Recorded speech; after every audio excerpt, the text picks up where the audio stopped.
2022 fue un gran año para los videojuegos. Hay cientos de títulos que hicieron crecer la industria, que sorprendieron con su originalidad, con su enfoque distinto, o juegos que no reinventaron nada, pero aún así lograron cautivarnos con una fórmula que ya conocíamos. Fue un gran año en el que no pude jugar muchos títulos nuevos como me habría gustado.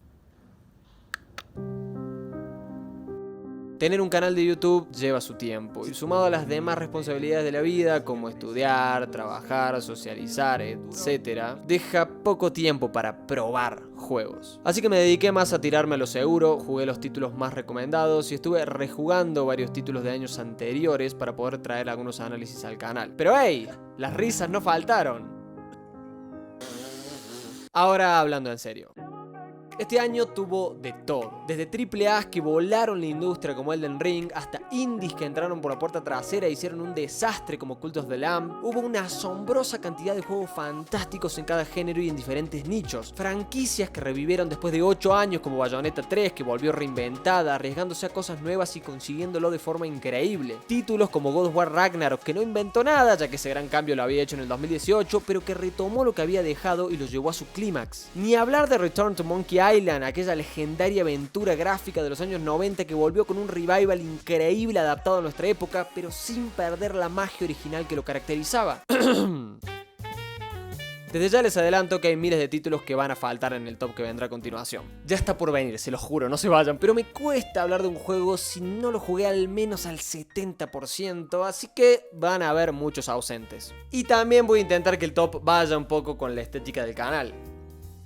En su mayoría. Juegos que hayan tenido un mensaje profundo, algún significado particular en sus mecánicas o simplemente juegos que me hayan llegado al alma. Y tampoco va a ser un top, sino más bien una lista. En fin, les recomiendo que se vayan a ver el top de Eurogamers porque esto va a ser una reverenda caga. Quiero mencionar algunos juegos que si habría podido jugar seguramente habrían entrado en la lista. Como Signalis, un survival horror que me recuerda a las grandes épocas de Resident Evil y Silent Hills, pero con una estética pixel art mezclada con low poly que Dios. Miren. Tunic, que parece un Zelda de los de antes, un juego de acción y aventura super mega tierno con unos niveles que me vuelvo loco por probar y explorar. Triangle Strategy, que parece el RPG táctico con el que soñé toda mi vida y que se ve zarpado. Y junto a este pongo a Live Alive, otro RPG del estilo, pero del año 94 al que remasterizaron en 2022 con una estética igual a la de Triangle Strategy y que tengo que jugar cuando me sobren unas 40 horitas. Sonic, que parece que por fin encontró su norte en el 3D con Sonic Frontiers, un juego de plataformas en mundo abierto que gustó incluso a esos fans que eran exigentes. Xenoblade Chronicle 3, que, por Dios, es la única razón por la que quiero gastarme todos los ahorros en una Nintendo Switch. Este JRPG que llevó a la franquicia de ser casi una cosa de culto a una bomba del espectáculo y que no sé cómo lo corren en esa consola. Neon White, que es esta especie de shooter en primera persona, pero con cartas y puzzles que no entiendo, pero que por alguna razón quisiera estarlo jugando hasta convulsionar. Y por supuesto los grandes que ni hace falta mencionar: God of War Ragnarok, Horizon Forbidden West, Bayonetta 3, que no lo puedo jugar porque no tengo consola, pero que obvio están en cualquier top que se encuentren en la internet. Pero entonces, ¿qué carajo me queda para hablar en este video?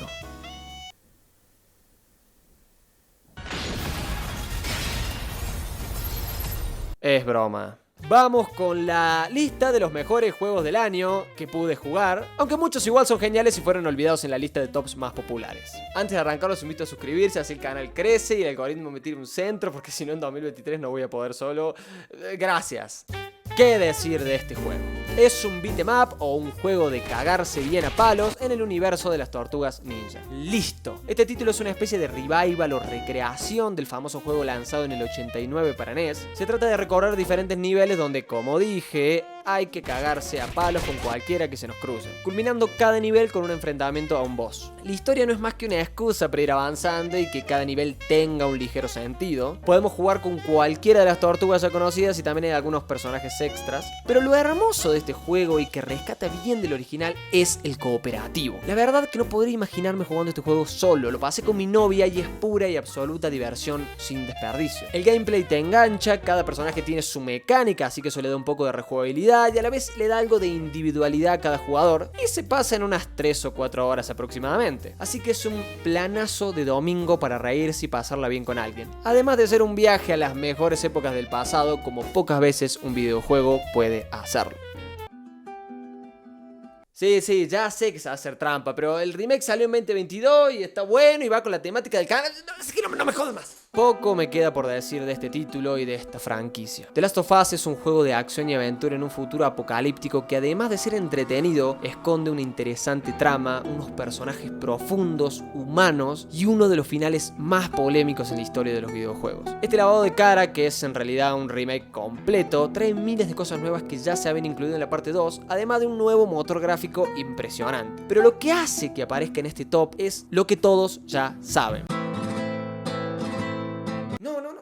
Sacame ese, la historia, carajo. La historia es lo que hace que lo ponga en el top. La historia. Este juego presenta varios dilemas morales que atraviesan a sus personajes y que en este remake han sabido mantener. The Last of Us nos muestra una humanidad destruida, desformada, que en aras de sobrevivir es capaz de cualquier cosa. Nos enseña los rincones más oscuros a los que una persona puede acceder en la desesperación, pero también nos muestra a aquellas personas que, sin importar el contexto en el que se encuentren, se siguen aferrando a aquello que aman. Este juego es, ante todo, una historia de amor, del amor de un padre a una hija y de las implicancias que todo eso conlleva. Por todo eso y mucho más que no puedo mencionar acá, The Last of Us aparece en esta lista. De acuerdo al espíritu de este top, este juego no podía faltar. Me quedé con ganas de analizarlo este año, pero no me dio el tiempo, así que seguro el año que viene va a venir. A mucha gente no le terminó de convencer, pero ¿qué quieren que les diga? Me gustan los Walking Simulators y Stray hace las cosas bien. Nos presenta un extraño mundo futurista habitado por estos robots de tinte cómico y nos permite observarlo todo desde la perspectiva de un gato. Lo único que me nace criticarle es la falta de libertad de movimiento que tenemos. Yo quería hacer un Mishi bien Mishi y los saltos solo pueden darse en lugares específicos y no podemos movernos por cualquier parte. Pero el resto es fabuloso. El juego va develando muy lentamente una atrapante trama hasta que nos vemos envueltos en algo mucho más amplio que lo que creemos al principio. No es un videojuego que presenta mucha dificultad para los jugadores experimentados, pero aún así se siente muy agradable jugarlo. Las mecánicas simples, acompañadas de la forma en que se va contando la historia y se va presentando el mundo, lo vuelven una experiencia muy satisfactoria. Además, es un juego que en su simpleza nos habla de la cooperación, de la confianza, del valor de los vínculos y no quiero decir más nada por ahora, pero aunque no lo parezca, Stray es un juego profundo, emotivo y cautivador. De la mano de un gato y un montón de robots, vamos a pasarnos unas muy placenteras horas saltando los techos de un mundo cyberpunk que oculta unos cuantos secretos, una cautivadora historia y un profundo mensaje. Y arranca el podio. Mentira, dije que era solo una lista. Pero bueno, está bien, es un top. Norco está muy bien. Fue de los títulos de este año que sí pude dedicarle un video completo y es uno de esos juegos que cuando terminás de jugar no podés evitar quedarte un buen rato pensando ¿qué carajo fue todo esto? Norco es una aventura interactiva point and click con una despiadada estética pixel art que nos transporta a una distopía en un futuro no tan lejano, donde el mundo fue destruido a causa de la contaminación y los desastres naturales provocados por el cambio climático. Nos encontramos en Norco, un pueblito al sur de Luisiana donde opera una gran refinería de combustible al estilo Shinra de Final Fantasy VII que ha transformado el lugar en un ecosistema apenas habitable. Esta historia nos lleva a un viaje por este pueblo desgraciado donde poco a poco iremos conociendo la miseria en la que la gente vive a causa de las condiciones que ha creado la refinería. Norco nos mostrará, con una cuota de humor particular, la decadencia de una sociedad llevada a la ruina, la corrupción y el desprecio por la vida humana a la que las víctimas de esta historia han sido sometidas y cómo esas víctimas intentan de cualquier forma encontrarle un sentido a sus vidas en un mundo roto. Esta historia, atrapante desde el comienzo, nos vuelve parte de un misterio, nos entretiene con sus diálogos y nos cautiva con sus paisajes oníricos y oscuros, pero finalmente nos hace reflexionar sobre temas profundos relacionados a la naturaleza humana. Norco es sin duda el juego más profundo a nivel filosófico que jugué este año. Y del drama pasamos a Sifu. Me pregunto cuántas veces hablé de este juego en este año. Sifu es, ¿cómo decirlo?, todo lo que está bien. Como ya hablé varias veces de este juego, los que hayan visto otro de mis videos me van a escuchar decir lo mismo. Este juego sería el GOTY para mí si no existiera el que viene después, que obviamente ya deben sospechar cuál es. Sifu es un juego de lucha tipo beat'em up en tercera persona, donde tomamos el control de un luchador de artes marciales a quien han traicionado asesinando a su padre y ahora busca venganza. En el juego nos movemos por diferentes zonas, repartiendo piñas y patadas a quien se nos cruce y descubriendo las miles de formas de acabar con los enemigos a través de diferentes combos y habilidades que vamos aprendiendo proceduralmente. Se vuelve un juego tan mecánico, tan técnico, que por momentos sentimos que somos nosotros los que estamos ahí peleando. Y no son solo puñetazos, también podemos usar katanas, palos, cuchillos, etc. Pero el twist de Sifu, o el componente de dificultad que tiene, es que cuando morimos podemos revivir gracias a un talismán que llevamos, y cada vez que volvemos a la vida envejecemos un poco, por lo que si revivimos muchas veces terminaremos muriendo de viejos y habrá que comenzar de nuevo. Entonces el juego tiene también un componente medio roguelike que lo vuelve un tanto adictivo como exigente. Desde ya les advierto que no es un juego para jugar chill, es uno de esos títulos al estilo Dark Souls donde tenemos que estar constantemente atentos porque un error nos puede costar caro. Además de todo eso, Sifu es un juego sobre el honor, la venganza, la traición. Es una historia de autosuperación, pero principalmente sobre disciplina. Al principio somos unos novatos y lo sentimos al no poder explotar las mecánicas, pero a medida que vamos siendo disciplinados con el juego, nos volvemos habilidosos y todo lo que hacemos parece casi una coreografía de movimientos. Ese camino de aprendizaje que recorre el héroe lo recorremos nosotros junto a él a través de las mecánicas. Me apena mucho que este juego haya sido tan olvidado en los GOTYs, así que espero que en internet reciba el reconocimiento que merece. Y tarán, el juego ideal del año es... Dale, no se hagan, ya sabían que era Elden Ring. ¡Elden Ring!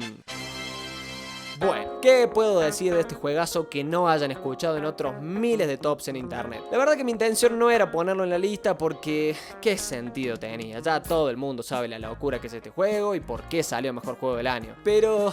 ¿qué quieren que les diga? Tuve la suerte de jugarlo apenas se estrenó y el juego es una reverenda locura. Sinceramente se los digo, no es un juego perfecto por un montón de razones que van desde voces repetidos, mecánicas muy recicladas de títulos anteriores de From Software, hasta lo muy en bola que el juego te deja y la cantidad de horas que se te van haciendo nada. Pero es que el juego es tan pero tan vasto y tan repleto de cosas para hacer que no importa. Digo, si sos de esas personas que le gusta sentarse, agarrar un juego y pasarlo rápido, este no es tu juego, a menos que lo hagas completamente con guías, como hice yo. Este es uno de esos títulos tan ricos que la gracia es perderse adentro y dejarse llevar, ir de acá para allá, descubrir, hacer, probar, irse para otro lado, mirar, agarrar, morir, correr. Parezco un enfermo repitiendo verbos. Y así pasar 100 horas y todavía ir por la mitad del juego. Ok. No, también puedes hacer una mezcla entre las dos cosas, perderte un buen rato y después cuando te hartes, porque sos una persona con una vida que no puede gastarse todo el tiempo libre sin avanzar aunque sea un poquito en la historia principal, buscas alguna guía para acceder a algún lugar específico y así lo vas midiendo. Pero definitivamente este no es un juego al estilo Ubisoft con flechas, mapas interactivos y cosas que te lleven de acá para allá. Es un juego para perderse y explorar. Elden Ring es rico en todo sentido, amplio, con miles de escenarios, enemigos distintos, con un lore asquerosamente grande y un mundo vivo que espera que lo salgamos a explorar. Y todo esto es complementado con la estética Souls que tanto conocemos, con esos combates desafiantes, esa forma de contar la historia que algunos aman y otros odian, esa satisfacción cada vez que logramos superar un obstáculo. Y a todo esto le sumaron un caballito para andar. ¿Qué más quieren, mierdas? ¿Qué? En fin, dejo acá porque ya todos conocen Elden Ring, no tengo nada nuevo para decir. Si quieren un análisis más específico, tengo uno de 9 minutos bien condensado en mi canal que les recomiendo. Y eso fueron mis juegos ideales del 2022. Si les gustó el video, toquen la campanita, compartan, ya saben, así el canal sigue creciendo y yo puedo seguir trayendo videos. Me voy a desaparecer por 3 semanitas mientras preparo el contenido de febrero, que se viene bastante jugoso con Hogwarts Legacy. Así que nada, espérenlo. Les deseo un feliz año, abundancia, paz, prosperidad y todas esas cosas que se dicen. Yo soy José, OJB, y esto es Ideal Game.